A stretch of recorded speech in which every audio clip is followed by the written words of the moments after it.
السلام علیکم ورحمۃ اللہ وبرکاتہ۔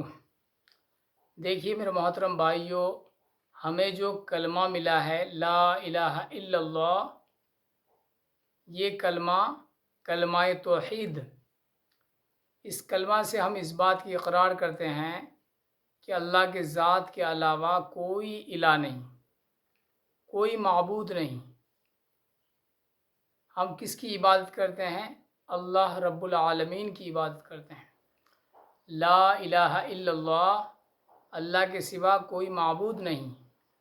محمد الرسول اللہ، محمد صلی اللہ علیہ وسلم اللہ کے رسول ہیں۔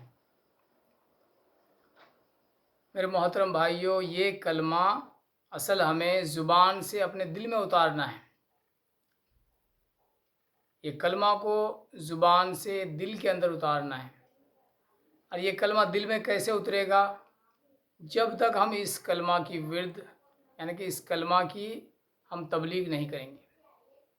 ہم کو اس کلمہ کو لوگوں کو بار بار اس کے بارے میں ہم کو پوچھنا ہے، بتلانا ہے کہ لا الہ الا اللہ، اللہ کے سوا کوئی معبود نہیں، وہی تنہا مالک ہے، اور محمد الرسول اللہ، محمد صلی اللہ علیہ وسلم اللہ کے رسول ہیں۔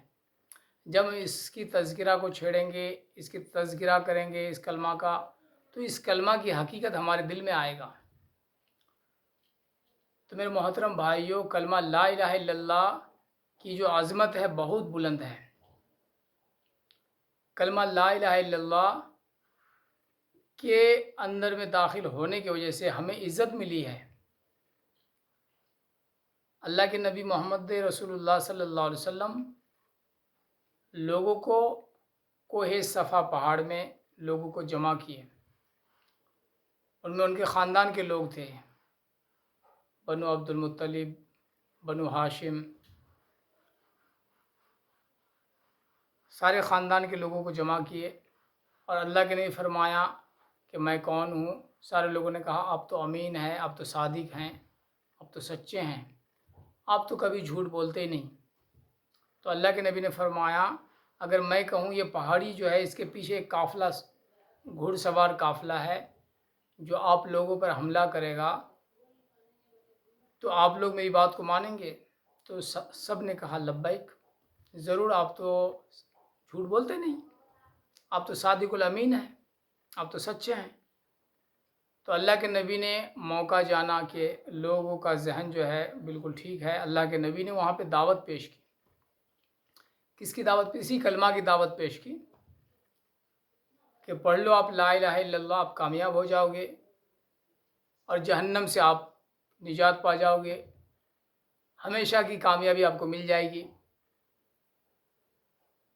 اللہ کے نبی جو ہی دعوت پیش کیے، پھر لوگ وہاں پہ اللہ کے نبی کے مخالف ہو گئے اور اللہ کے نبی محمد صلی اللہ علیہ وسلم کو الٹی سیدھی باتیں کہنے لگے۔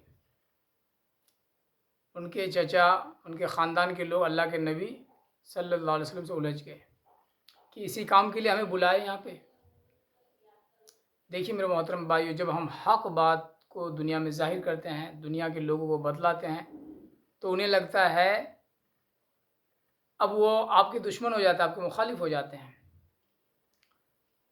تو یہ جو کلمہ ہے لا الہ الا اللہ، اس کلمہ میں اللہ تعالیٰ نے لوگوں کو اس کے بارے میں جو بتلایا ہے کہ میرے سوا کوئی معبود نہیں، اللہ کے سوا کوئی معبود نہیں۔ ہم جب بھی پکارے اللہ کو پکارے، جب بھی ہم مدد لیں اللہ سے مدد لیں، کیونکہ اس کلمہ کا ورد ہی ہے، اس کلمہ کا مفہوم ہی ہے کہ اللہ کے سوا کوئی الہ نہیں، کوئی مددگار نہیں، اللہ ہی ہے۔ اب یہاں پہ ایک دنیا ہے، ایک آخرت ہے۔ اب ہم لوگ دنیا میں کیا کرتے ہیں؟ کسی انسان سے مدد لیتے ہیں۔ کس طرح مدد؟ اگر ہمیں پیسے کی ضرورت ہے، پیسے کی مدد لیتے ہیں، کھانے کی ضرورت ہے، کھانے کی مدد لیتے ہیں، یہ دنیاوی ضروریات ہے۔ اور ایک مدد جو ہے وہ دین کی مدد ہے، جو اللہ کی ذات ہی کے ساتھ ہم مخصوص ہے۔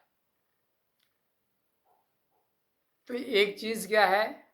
اللہ کی ذات، میری صحت کمزور ہے، میں بیمار ہوں، اب میری بیماری کو اللہ کی ذات کے علاوہ کوئی شفا نہیں عطا فرمائے گا۔ کوئی انسان پریشان حال میں مبتلا ہے، اس کی پریشانیوں کو اللہ کے علاوہ کوئی دور نہیں کر پائے گا۔ اسی لیے حاجت روا اور مشکل کشا اللہ کی ذات ہے۔ ہر تکلیف کے وقت اللہ ہی کی ذات جو ہے آپ پر متوجہ ہے۔ ایک آدمی مرنے کے قریب ہے، پوری دنیا کا دوائی حکیم طبیب کو دکھانے کے بعد سب لوگ پیچھے ہٹ جاتے ہیں، پھر اس جگہ سے اللہ تعالیٰ اس کو ابھارتے ہیں، پھر وہ اللہ تعالیٰ اس کو صحت یاب کر کے پھر وہ بالکل چلنے پھرنے کھانے پینے ہر ایک چیز کے قابل ہو جاتے ہیں۔ بڑے بڑے ڈاکٹر بھی اس بات کے لیے پریشان ہو جاتے ہیں، تو آدمی دنیا سے بالکل لا علاج آدمی ہے۔ ہر چیز کا استعمال ہونے کے بعد یہ تو بالکل مرا ہوا آدمی، مگر اس کو اللہ تعالیٰ کیا کرتے ہیں، پھر اس کو زندہ کر دیتے ہیں۔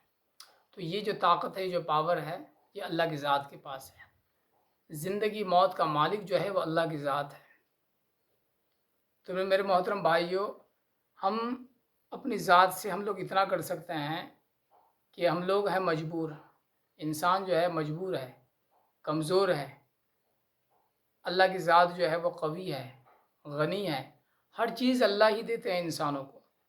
انسان کی کوئی ملکیت انسانوں کی نہیں ہے۔ ہم دنیا میں آئے ہیں خالی ہاتھ، دنیا سے ہم جائیں گے خالی ہاتھ۔ اللہ کے نبی محمد عربی صلی اللہ علیہ وسلم کو اللہ نے نبی بنایا، اور اللہ کے نبی محمد عربی صلی اللہ علیہ وسلم کے طریقے میں 100% کامیابی ہے۔ ہم جب بھی پکارے اللہ کو پکاریں۔ میرے محترم بھائیو، ہم عبادت کس کے لیے کرتے ہیں؟ اللہ کی ذات کے لیے۔ اللہ کے نبی عبادت جو کرتے تھے وہ بھی اللہ کی ذات کے لیے۔ آج ہم نماز پڑھتے ہیں، روزہ رکھتے ہیں، حج یا زکوٰۃ کرتے ہیں، سارے چیزوں میں ہمارا طریقہ کیا ہے؟ حضور پاک صلی اللہ علیہ وسلم کا طریقہ۔ اگر اس کے طریقے سے ہٹ کے ہم کوئی کام کریں گے، اللہ قبول نہیں کرے گا۔ مگر ہماری مدد سوائے اللہ کے اور کوئی کر ہی نہیں سکتا ہے۔ اللہ کے نبی محمد صلی اللہ علیہ وسلم اللہ سے ہمارے لیے دعا کیے ہیں، اپنے امت کے لیے دعا کیے ہیں۔ قیامت کے دن اللہ کے نبی کو اللہ کی طرف سے اجازت ملے گا شفاعت کے لیے۔ پھر اللہ کی اجازت کے بعد اللہ کے نبی محمد صلی اللہ علیہ وسلم اللہ کے بارگاہ میں اللہ کی خوب تعریفیں کریں گے۔ پھر اللہ تعالیٰ حکم دیں گے، اللہ کے نبی محمد صلی اللہ علیہ وسلم سجدے میں سر رکھیں گے۔ تو یہ ساری جو واردات ہے، یہ ساری جو چیزیں ہیں، یہ اللہ تعالیٰ نے اپنے نبی پاک صلی اللہ علیہ وسلم کے ساتھ مخصوص کیا ہے۔ تو میرے محترم بھائیو، ہمارا ذمہ داری ہے کہ ہم جو کام کریں وہ اللہ کی ذات کو راضی کرنے کے لیے کریں، مگر ہمارے کام میں نبی پاک صلی اللہ علیہ وسلم کا طریقہ ہونا چاہیے۔ اللہ کے نبی صلی اللہ علیہ وسلم کے طریقے سے ہٹ کے اگر کوئی بھی کام ہوگا، اللہ اس کو قبول نہیں کرے گا۔ یہ سیدھی سی بات ہے۔ ہم اپنی طرف سے اگر کوئی کام پیش کریں گے تو یہ اپنا میرا کام ہوگا، ٹھیک ہے؟ اللہ کا اس میں کوئی وعدہ نہیں۔ ہم اگر نبی پاک صلی اللہ علیہ وسلم کے طریقے میں کریں گے تو اللہ کا وعدہ ہے۔ کیونکہ آپ کو جنگ بدر کا واقعہ لوگوں کو شاید معلوم نہیں ہے۔ جنگ بدر میں اللہ کی مدد کو دیکھا لوگوں نے، صحابہ کرام نے دیکھا کہ 313 ہزاروں پر بھاری پڑ گئے، کیونکہ لوگوں کا، صحابہ کرام کا یقین تھا کہ اللہ کی ذات سے ہوتا ہے، کرنے دھرنے والی ذات اللہ کی ہے، تو اللہ کی مدد کو دیکھا۔ اس کے بعد جنگ احد جو پیش آیا، اس میں نبی صلی اللہ علیہ وسلم نے کچھ صحابہ کو ایک اونچی جگہ میں تعینات کر دیے کہ جب تک میں نہ کہوں یہ جگہ آپ کو خالی نہیں کرنا ہے۔ اللہ کے نبی فرمائے یہ جگہ خالی نہیں کرنا ہے۔